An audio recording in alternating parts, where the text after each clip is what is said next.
Assalamualaikum warahmatullahi wabarakatuh.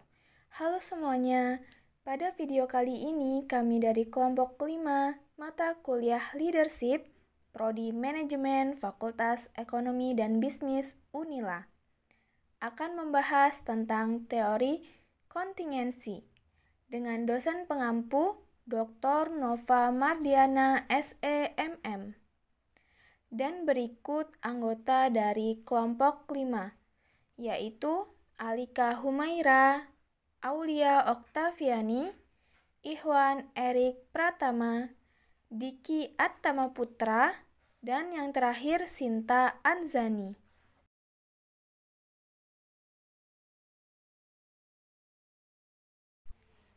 Gaya kepemimpinan situasional cukup menarik di era saat ini, karena pemimpin dengan gaya ini akan selalu berusaha menyesuaikan dengan situasi dan kondisi organisasi, serta bersifat fleksibel dalam beradaptasi atau menyesuaikan dengan kematangan bawahan dan lingkungan kerjanya.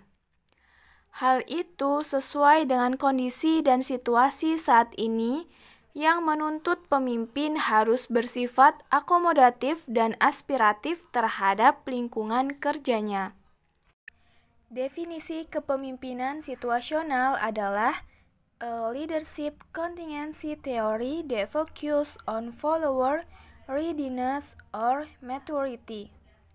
Inti dari teori kepemimpinan situasional adalah bahwa gaya kepemimpinan seorang pemimpin akan berbeda-beda tergantung dari tingkat kesiapan para pengikutnya. Keterampilan pemimpin situasional. Ada 3 keterampilan pemimpin situasional. Yang pertama, keterampilan analisis. Kedua, keterampilan fleksibilitas. Ketiga, keterampilan komunikasi. Keterampilan analisis. Keterampilan yang harus dimiliki seorang manajer dalam melakukan evaluasi atau penilaian kinerja bawahan semakin baik atau semakin buruk dibandingkan kinerja sebelumnya. Kalau kinerja karyawan cenderung menurun, maka seorang manajer harus mampu memberikan dorongan atau motivasi yang tepat agar mereka dapat melaksanakan tugas dengan baik. Kedua, keterampilan fleksibilitas, yaitu keterampilan yang harus dimiliki seorang pemimpin dalam menerapkan gaya kepemimpinan directing. Perkembangan yang terjadi menunjukkan bahwa semangat kerja karyawan menjadi semakin baik.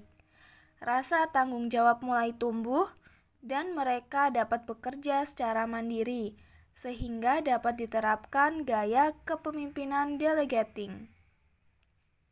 Ketiga, keterampilan komunikasi, yaitu keterampilan yang harus dimiliki seorang pemimpin untuk menyampaikan ide atau gagasan kepada karyawan, termasuk bagaimana ia harus menjelaskan perubahan gaya kepemimpinan kepada bawahannya.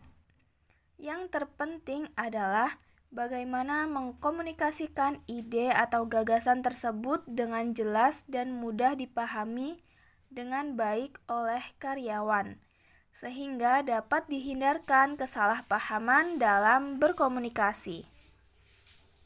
Teori Fiedler. Teori kontingensi menganggap bahwa kepemimpinan adalah suatu proses di mana kemampuan seorang pemimpin untuk melakukan pengaruhnya tergantung dengan situasi tugas kelompok atau group task situation dan tingkat-tingkat daripada gaya kepemimpinannya, kepribadiannya, dan pendekatannya yang sesuai dengan kelompoknya.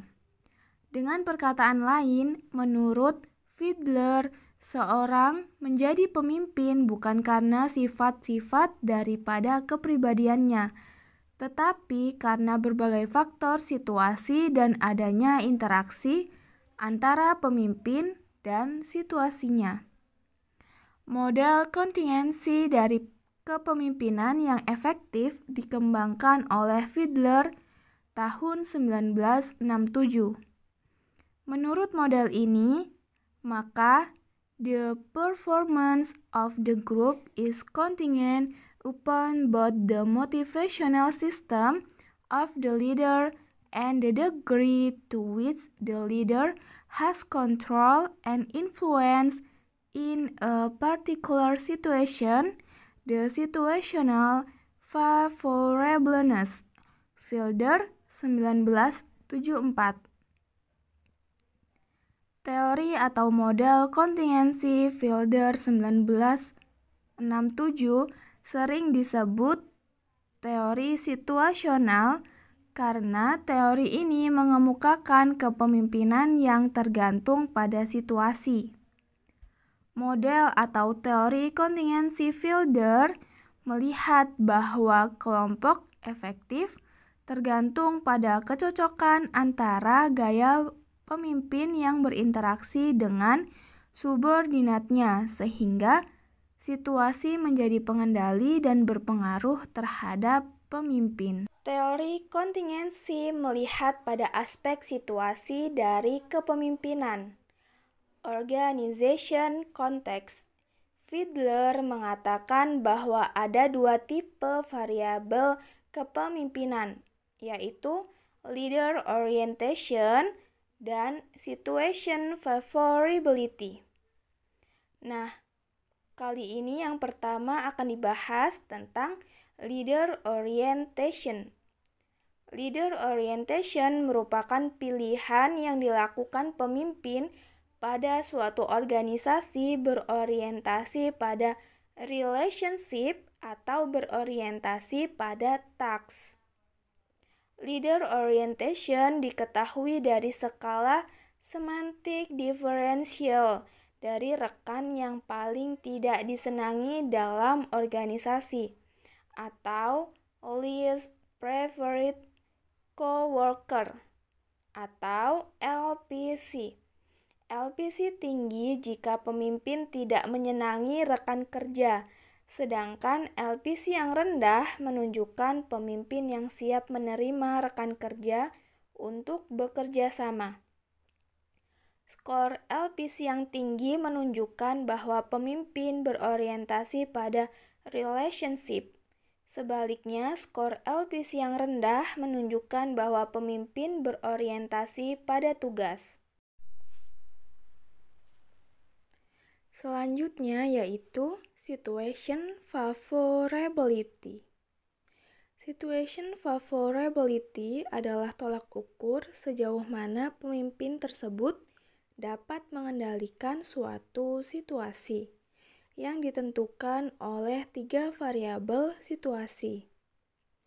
3 aspek situasi yang dipertimbangkan meliputi: yang pertama, hubungan pemimpin-anggota. Adalah batasan di mana pemimpin memiliki dukungan dan kesetiaan dari para bawahan. Pemimpin mempengaruhi kelompok dan kondisi di mana ia dapat melakukan begitu. Seorang pemimpin yang diterima oleh anggota kelompok adalah dalam situasi yang lebih menguntungkan daripada orang yang tidak. Yang kedua, kekuasaan posisi, yaitu batasan di mana pemimpin memiliki kewenangan untuk mengevaluasi kinerja bawahan dan memberikan penghargaan serta hukuman. Yang ketiga yaitu struktur tugas, batasan di mana terdapat standar prosedur operasi untuk menyelesaikan tugas. Sebuah gambaran rinci dari produk atau jasa yang telah jadi dan indikator objektif mengenai seberapa baiknya tugas itu dilaksanakan.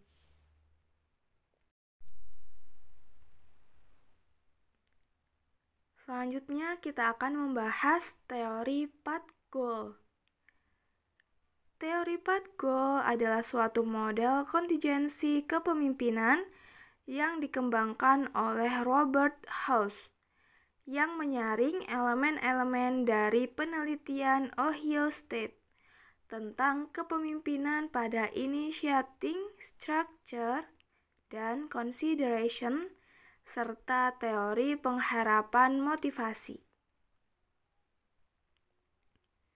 Dasar dari teori ini adalah bahwa merupakan tugas pemimpin untuk membantu anggotanya untuk mencapai tujuan mereka dan untuk memberi arahan dan dukungan atau keduanya yang dibutuhkan untuk menjamin tujuan mereka sesuai dengan tujuan kelompok atau organisasi secara keseluruhan.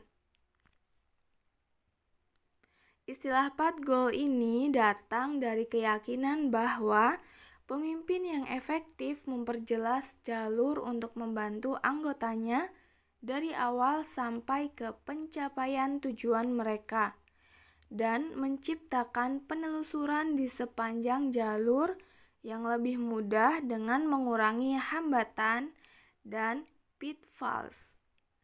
Robbins, 2002. Menurut teori PAT goal, suatu perilaku pemimpin dapat diterima oleh bawahan pada tingkatan yang ditinjau oleh mereka sebagai sebuah sumber kepuasan saat itu atau masa mendatang. Perilaku pemimpin akan memberikan motivasi sepanjang yang pertama, membuat bawahan merasa butuh kepuasan dalam pencapaian kinerja yang efektif. Dan kedua, menyediakan ajaran, arahan, dukungan, dan penghargaan yang diperlukan dalam kinerja efektif. Robbins, 2002. Untuk pengujian pernyataan ini, Robert House mengenali 4 perilaku pemimpin. Pemimpin yang berkarakter, directive leader, supportive leader, participative leader, dan achievement-oriented leader. Berlawanan dengan pandangan Fiedler tentang perilaku pemimpin. House berasumsi bahwa pemimpin itu bersifat fleksibel. Teori PAT goal mengimplikasikan bahwa pemimpin yang sama mampu menjalankan beberapa atau keseluruhan perilaku yang bergantung pada situasi. Robbins, 2002. Model kepemimpinan PAT goal berusaha meramalkan efektivitas kepemimpinan dalam berbagai situasi. Menurut model ini, pemimpin menjadi efektif karena pengaruh motivasi mereka yang positif, kemampuan untuk melaksanakan, dan kepuasan pengikutnya. Model PAT goal menjelaskan bagaimana seorang pemimpin dapat memudahkan bawahan melaksanakan tugas dengan menunjukkan bagaimana prestasi mereka dapat digunakan sebagai alat mencapai hasil yang mereka inginkan. Teori pengharapan, ekspektansi teori, menjelaskan bagaimana sikap dan perilaku individu dipengaruhi oleh hubungan antara usaha dan prestasi atau PAT goal dengan valensi dari hasil goal attractiveness. Individu akan memperoleh kepuasan dan produktif ketika melihat adanya hubungan kuat antara usaha dan prestasi yang mereka lakukan dengan hasil yang mereka capai dengan nilai tinggi. Model PAT goal juga mengatakan bahwa pemimpin yang paling efektif adalah mereka yang membantu bawahan mengikuti cara untuk mencapai hasil yang bernilai tinggi. Selanjutnya, kita akan membahas fungsi dasar kepemimpinan dalam teori PAT goal. Fungsi pertama adalah memberi kejelasan alur.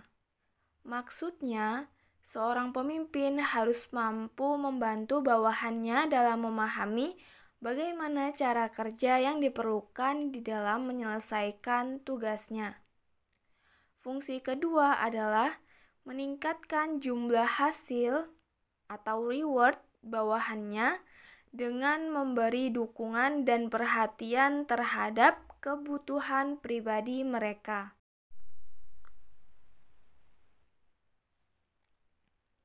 Kemudian ada gaya kepemimpinan dalam teori 4 goal. 1. Kepemimpinan pengarah, directive leadership. Pemimpin memberitahukan kepada bawahan apa yang diharapkan dari mereka, memberikan jadwal kerja yang harus disesuaikan dan standar kerja, serta memberikan bimbingan atau arahan secara spesifik tentang cara-cara menyelesaikan tugas tersebut, termasuk di dalamnya aspek perencanaan, organisasi, koordinasi, dan pengawasan. Yang kedua, kepemimpinan pendukung atau supportive leadership, yaitu pemimpin bersifat ramah dan menunjukkan kepedulian akan kebutuhan bawahan. Ia juga memperlakukan semua bawahan sama dan menunjukkan tentang keberadaan mereka, status, dan kebutuhan-kebutuhan pribadi sebagai usaha untuk mengembangkan hubungan interpersonal yang menyenangkan di antara anggota kelompok.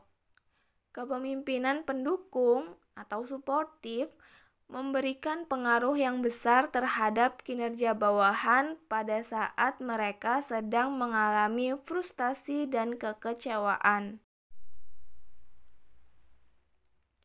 3. Kepemimpinan partisipatif atau participative leadership. Pemimpin partisipatif berkonsultasi dengan bawahan dan menggunakan saran-saran serta ide mereka sebelum mengambil suatu keputusan. Kepemimpinan partisipatif dapat meningkatkan motivasi kerja bawahan. Keempat, kepemimpinan berorientasi prestasi atau achievement-oriented leadership, yaitu gaya kepemimpinan di mana pemimpin menetapkan tujuan yang menantang dan mengharapkan bawahan untuk berprestasi semaksimal mungkin serta terus-menerus mencari pengembangan prestasi dalam proses pencapaian tujuan tersebut. Kemudian ada faktor situasional dalam teori 4 goal. Yang pertama, karakteristik bawahan. Pada faktor situasional ini, teori 4 goal memberikan penilaian bahwa perilaku pemimpin akan bisa diterima oleh bawahan jika para bawahan melihat perilaku tersebut akan merupakan sumber yang segera bisa memberikan kepuasan atau sebagai situasi instrumen bagi kepuasan-kepuasan masa depan.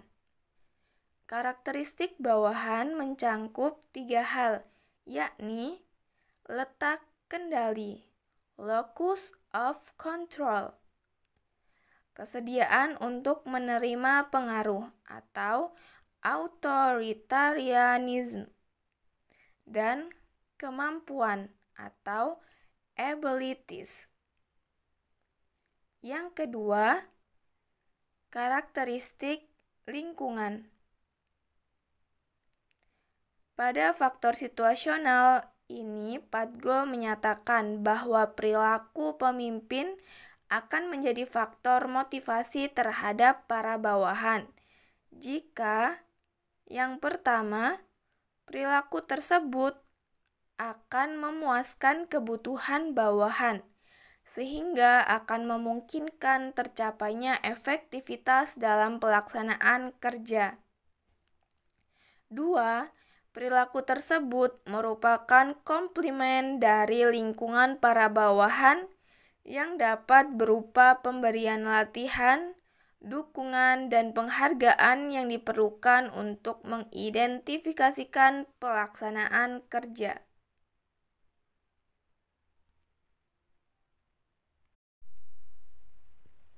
Nah, karakteristik lingkungan terdiri dari 3 hal, yaitu 1. Struktur tugas. Struktur kerja yang tinggi akan mengurangi kebutuhan kepemimpinan yang direktif. 2. Wewenang formal. Kepemimpinan yang direktif akan lebih berhasil dibandingkan dengan partisipasi bagi organisasi dengan struktur wewenang formal yang tinggi. 3. Kelompok kerja. Kelompok kerja dengan tingkat kerjasama yang tinggi kurang membutuhkan kepemimpinan suportif. Kesimpulan dari teori kontingensi adalah kepemimpinan kontingensi adalah keadaan yang tidak dapat ditebak pada waktu tertentu yang bisa saja mengendurkan niat untuk berproduktif dalam bekerja. Oleh karenanya, sebagai pemimpin, haruslah dinamis dan tanggap pada setiap keadaan yang ditemui. Kontingensi adalah bentuk rencana yang tidak ada dalam tahap perencanaan, namun telah diprediksi atau diperkirakan tentang apa yang akan dilakukan oleh pemimpin.